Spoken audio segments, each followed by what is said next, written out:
Hello and welcome back to SilverGryphon Makes a Thing, where we make whatever we feel like at the moment. Wow, it's been a while since I posted a video. January through March is usually pretty rough for me, especially when it comes to creative things. I just have absolutely zero motivation. This year was really hard because of stuff related to my real life job. Basically, my manager got fired back in November, and we didn't get anyone in to replace him or the senior manager until just a few weeks ago. It was just me and my regional trying to get everything done, and yeah, it sucked. 0 out of 10 would not recommend. Not to say I was entirely idle during that time, I just didn't feel up to working on videos. But things are looking up now. I've got help at work and things are getting a lot easier. I have a couple of videos in the works, and without further ado, let's get to the real reason you're here.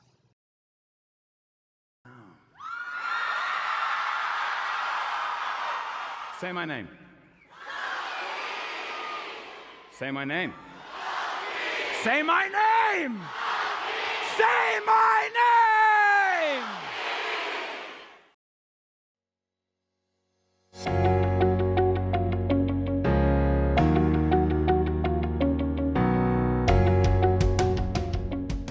I started this doll right after the Kezu in October as a present for my roommate Amber for Christmas.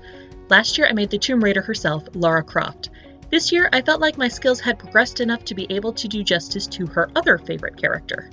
Loki is the gender-fluid, shape-shifting Norse god of trickery, magic, stories, and the hearth. Their history is long and complicated and absolutely fascinating, as is their presentation in media. Today I'm going to show you how I made a Lady Loki based off of their depiction in the Marvel Cinematic Universe.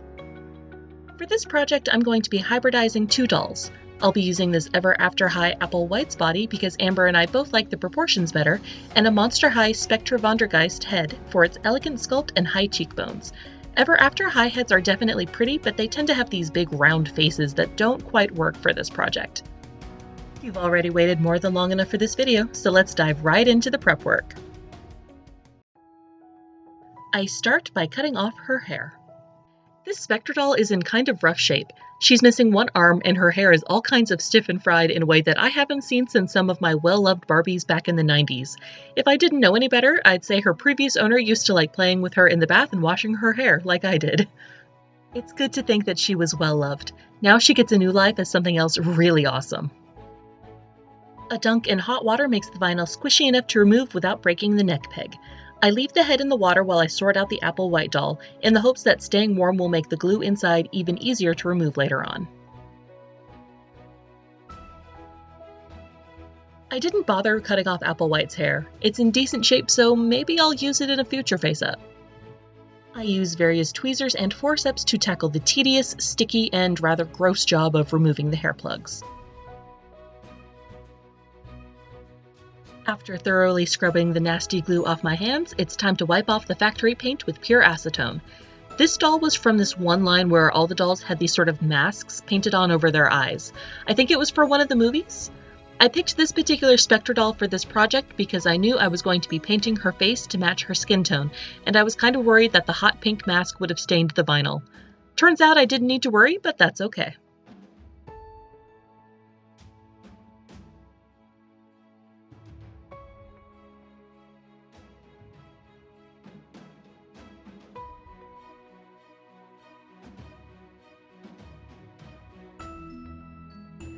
Time to tackle body mods.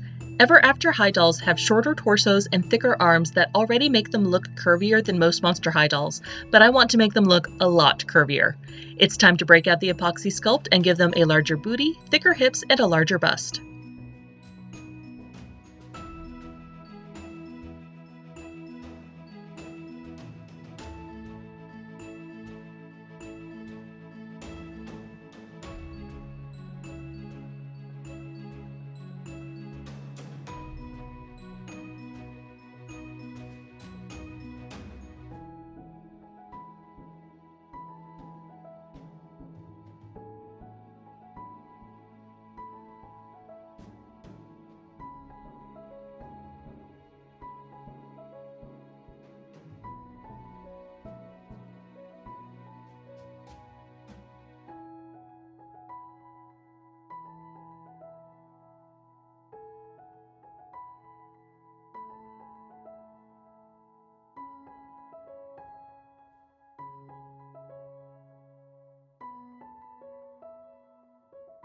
The sculpting is done, so it's time to unify everything with a coat of paint.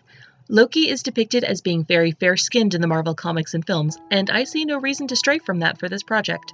So I mix up a pale skin tone and give them a few coats until everything is nice and even. With acrylics, it's always best to paint in thin coats to avoid leaving brush strokes.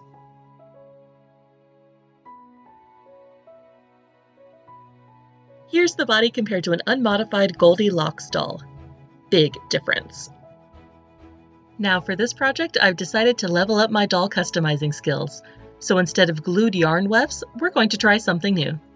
Yes, folks, it's finally time to start rerouting.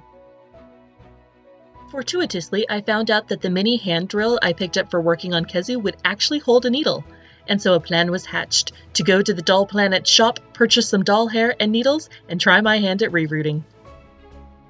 I purchased 3 colors, 2 shades of black and 1 of deep green, and got to work. I took a few hairs at a time, looped them around my finger, then used the cut eye of the needle to scoop them up and poke them into the holes in the scalp. I rerouted the hairline first and added in random spots of green to give their hair a little more interest instead of leaving it solid black. Once the streaks of green were in place, I then filled in each side of the head separately and made sure to root the part extra well.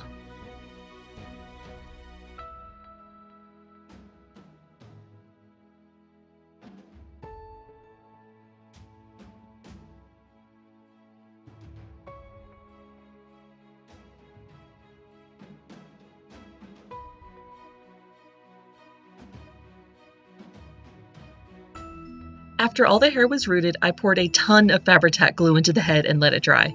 I was really worried about not getting all the plugs coated in glue and that they would pull out the second I started brushing it, so I kind of went a little bit overboard.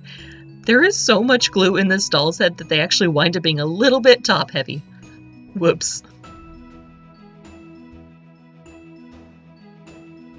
The re-rooted hair is so satisfying though. It's soft and silky and super thick. It's probably thicker than it ought to be, but for a first reroot, I think it came out gorgeous. Now we come to the really important part of this custom, the costume. I decided to try and recreate the outfit Loki wore in the first Avengers movie, because while his look does change throughout the MCU, this one kind of feels the most iconic to me. Loki's outfit in that film is made up of several key parts: a sleeveless coat, a leather tunic that incorporates metal and armor detailing, a long-sleeved undershirt, long trousers with metal scale detailing on the thighs, knee-high boots, and various armor pieces, as well as a horned helmet. Due to the inherent heaviness of the materials and the scale of the doll, I simplified the costume somewhat. I decided to combine the tunic and the undershirt into one garment, and most of the armor will be attached directly to the clothing. Instead of a full helmet, I'm going to give a nod to Lady Loki in the comics and Sylvie from the Loki series, and go with a sort of horned tiara that will be less hindered by the sheer bulk of this doll's hair. I do my sewing off camera, mostly because it's finicky, tedious hand sewing that tends to be accompanied by a lot of language that isn't exactly safe for YouTube. Once again, Joanne's remnants bin came through for me when it came time to hunt for supplies. I found a thin black faux leather with a remarkable amount of stretch, as well as this pretty sort of crackle pattern in forest green from the Quilting Fat Quarters. Seriously, my biggest tip for making doll clothes is to stock the remnants bin of your favorite fabric stores. You don't need much yardage for doll clothes, and remnants are often discounted.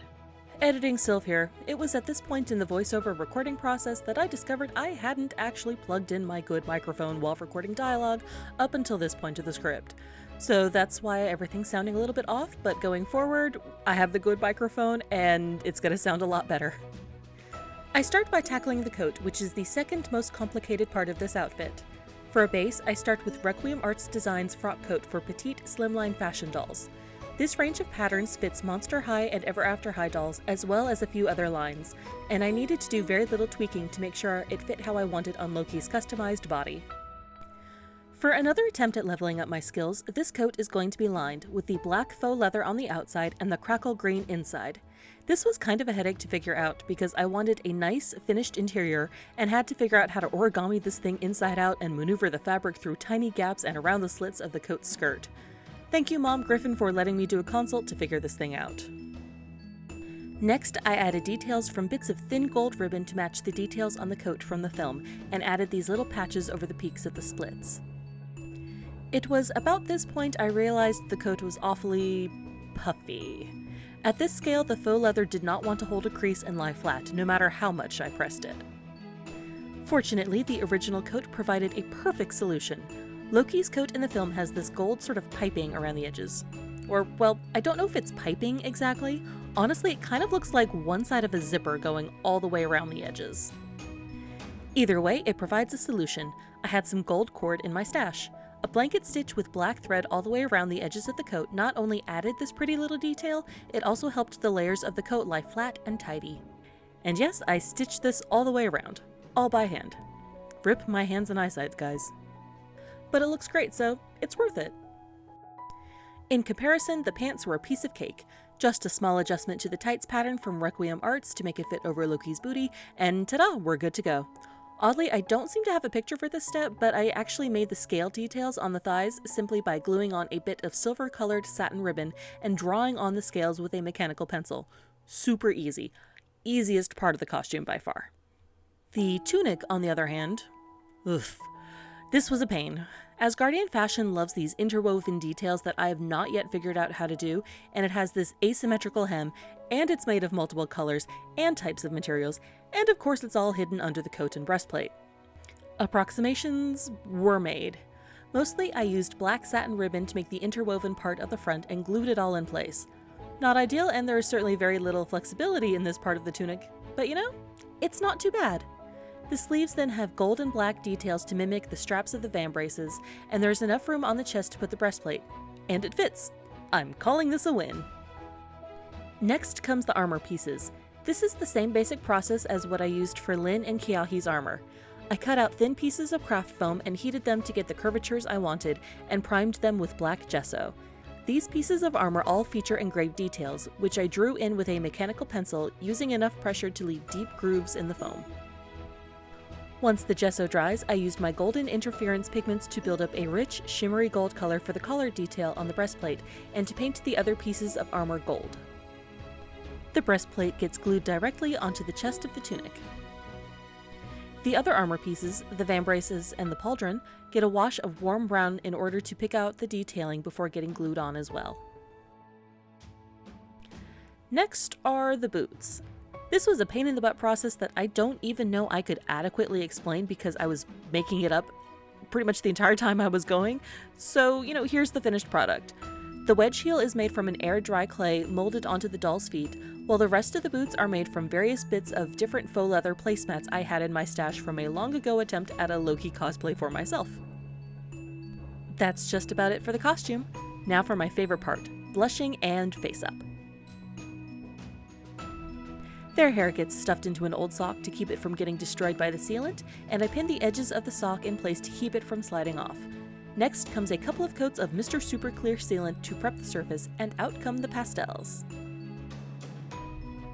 I add life to the body by blushing around the joints and torso, using shading to pick out the contours of the sculpt and to show where blood would be closer to the surface of the skin. I love this step. This is really where the doll starts coming alive. Blushing continues on the face, where I add shading to her features and start laying in her eyeshadow. I've noticed that I tend to stick to very limited color palettes when I make a doll, usually keeping to no more than 3 main colors, or 4 at the most. Loki here is definitely going to be the same. In this case, I'm sticking firmly to black, green, and gold. I'm giving them green eyeshadow and a dark metallic green lip. This custom proved to be a challenge for one key reason. Normally, I have no qualms about leaving a doll out on the porch to dry in between coats of sealant. However, this time I had to manage doing this face-up between my work schedule and when Amber was going to be up and about and potentially able to spot them. Aside from trying to hide from Amber, this face-up was actually pretty straightforward. After sealing the body and the second layer of the face, I reattached the head to the body to minimize any cracking of the face-up before I continued. I continue building up the face with layers of pastel and colored pencils, keeping my lines neat and delicate. Loki has a very elegant face, and I wanted my face-up to reflect that. Once I can no longer build up opacity with pencils, I switch to acrylics. Their nails get a quick black manicure before I return to the face. I use my teeny tiny brushes to push the color in the eyes and on the lip. The eyes, lips, and nails also get a touch of green interference pigment for a magical shimmer. After a final coat of sealant, the eyes and lips get a coat of gloss varnish as a last touch. I free their hair from the sock and give it a dunk in hot water so it lays flatter and isn't quite so poofy. It's really hard to resist playing with their hair, it's so pretty. But I finally managed to convince myself to get it combed out and trimmed down to the length I want. I'm going for a very simple style for this doll. The trick really turns out to be getting it trimmed down to an even length because it is extremely thick.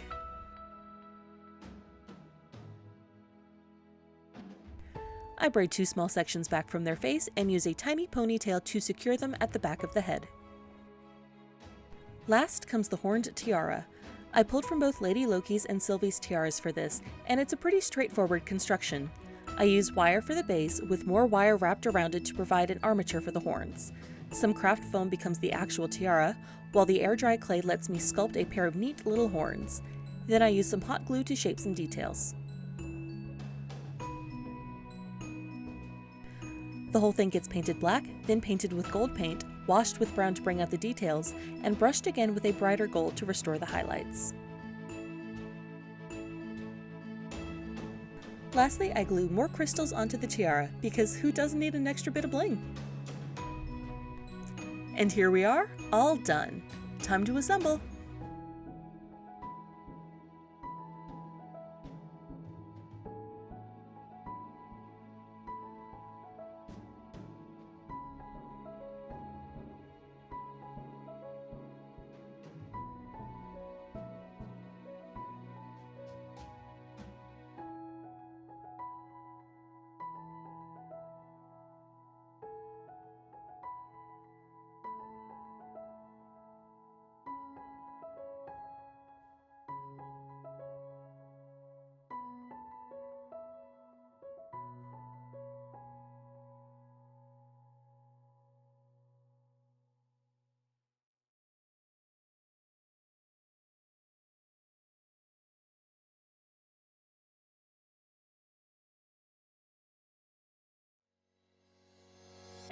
Here they are, Loki, Trickster, and Silvertongue.